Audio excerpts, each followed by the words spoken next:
cities? Actually, itong Loyalista po, we already changed the title to Imelda Papinda Untold Story. But the entire story is still the same. Ano po, buhay ko pa rin po yun. Nilagay lang ng nag-consensus lang ang Prince Star Film Production ng Imelda Papinda Untold Story para mayakap natin lahat because akong current president po ng Actors Guild of the Philippines, katipunan ng mga artistang Pilipino sa Pilipinas.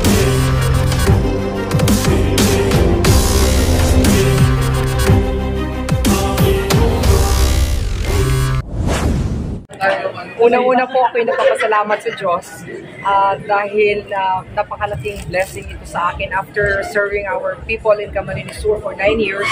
Ito po ay magsisilbi po ako sa pangkalahatan. National na po ang scope nitong aking pagsisilbi ngayon bilang director po ng PCSO. Ma'am, bali po, ano po yung pinakamahalagang detalye ng organization na gusto niyo po unang simulan na ayusin?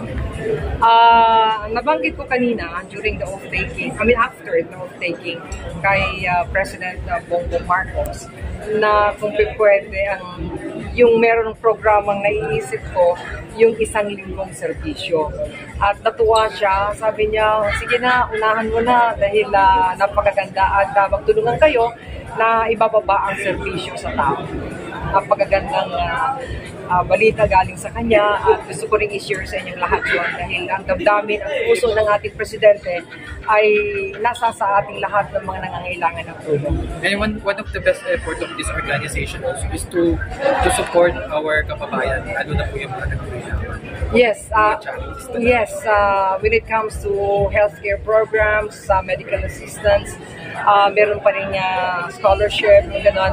Ang dami pong nagagawa ng PCSO. Kaya magtiwala po kayo, magtulungan tayo para narito na rin po ako, isa na rin po ako sa director. So, mas madali po akong ipaparating ko kung ano mga concerns po ninyo para ma-aprobahan kagad ng board at mailabas natin, maibababa natin para sa inyo po lahat. Kaya nga, yung aking kaisipan ng 1 linggong serbisyo, kahit Sabado-Linggo, magtrabaho tayo. Para, kasi maraming mga galing sa hospital na lumalabas ng Friday afternoon or Saturday, wala pong mapuntahan dahil siyempre wala pong trabaho. So, I will propose to the board na kung pwedeng ma-aprobahan na Saturday, Sunday, para talagang tunay na yung 1 linggong serbisyo. Okay po. Kumbaga, iba po yung magtatrabaho ng weekends sa weekdays. That has to come. We will discuss about it. Mga technicalities, i-discuss po ng board. But talagang gusto kong isulong since the President already approved it. How about right now that you are so very busy in your mga pinamamahal na ahensyas and mga activities po in social savings? How about in the entertainment? Kumusta po? Oo nga, akong current president po ng Actors Guild of the Philippines, katipunan ng mga artistang Pilipino sa pelikula, television at Showbiz Industry Alliance for Entertainers and Performers. Patuloy pa rin ho ang aking pagsuporta. Bibigyan natin ng mas maraming time siguro or tulong ang ating industry, lalo na yung mga nangangailangan ng tulong sa showbiz industry. Ang mga members ng Actors Guild, marami na po dyan ng mga retired at may sakit. So, sigurado po ako na makakatulong ang PCSO. Ano po masasabi nyo sa naipasang batas ng Eddie Garcia Bill? Okay po yun. They conducted several hearings from the producers, mga guilds at that. And it is okay. I don't have any complaints. It was already approved. And I suppose it was already signed by the President and now it's a law. Yes. At ngayon po talagang mas dudoblehin pa po natin yung support aside from sa existing na bill.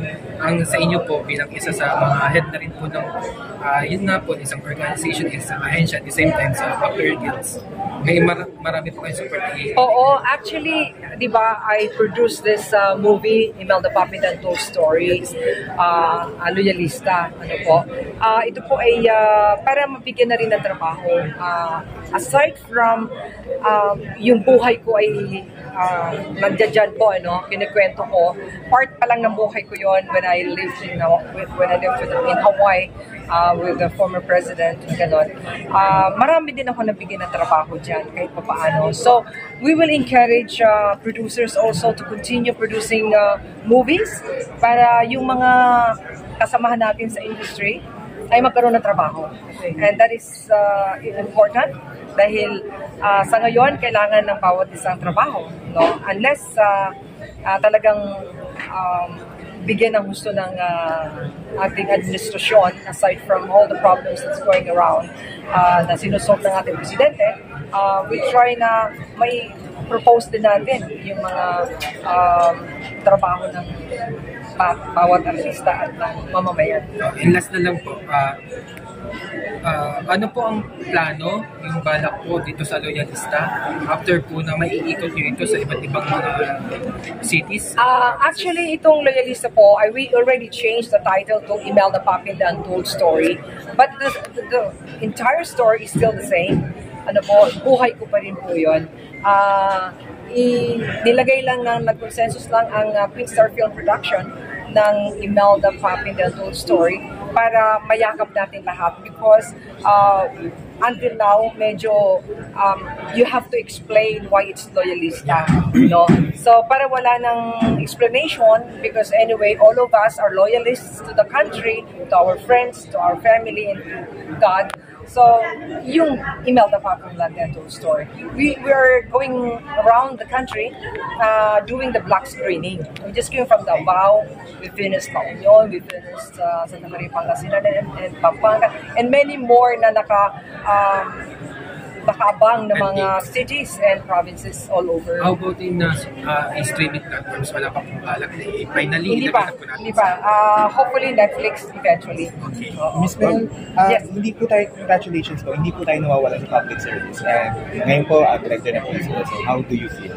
I feel very happy. Sabi ko nga, ang daming mga applicants, ang daming gustong maging director, gusto rin manilbihan sa ating mga kababayan, pero pinalad ang Imelda Papin po. Maraming salamat sa Diyos at sa ating presidente nagkaroon ng trust po sa kakayanan ng Imelda Papin. Tingin mo ma'am, dapat ka ba sa PCSO? Ay matagal na po kasi ako tumutulong. Even before I entered politics, ako po ay tumutulong na. Nagbebenta ako ng mga maruya, nagbebenta ako ng hotcake, no? Kahit may position po ang papa ko sa gobyerno, pero kaya yan. Sanay po na tumulong. Kaya masaya ako dahil lalong mapatuloy ko po yung puso ng Imelda Papin kung paano tumulong hindi lang sa aming probinsya kundi sa buong Pilipinas. National po ito national position po ito, no? Kaya nakakatuwa dahil sabi ko, wow Lord, thank you. Kasi gusto ko talagang tumulong. Merong mga ibang positions na pwedeng ibigay sa akin pero mas sinangat ko sa Diyos itong ma'am, siguro, pagtulong. ano na lang po, siguro, sa tuyo po sumasagot. Recently, medyo controversial ang PCS. Handa ka ba dun sa kaharapin niyo? Oo naman. Wala namang kung meron mang problema, walang problema hindi nasusolve. Sa tingin ko naman po unang-una, hindi ko alam ang talagang story. So I cannot make any comment about that. Tita Mel, may part 2 ba tayo? Sa Untold? Siguro pag ilagay na natin sa regular theaters, then we can have another movie.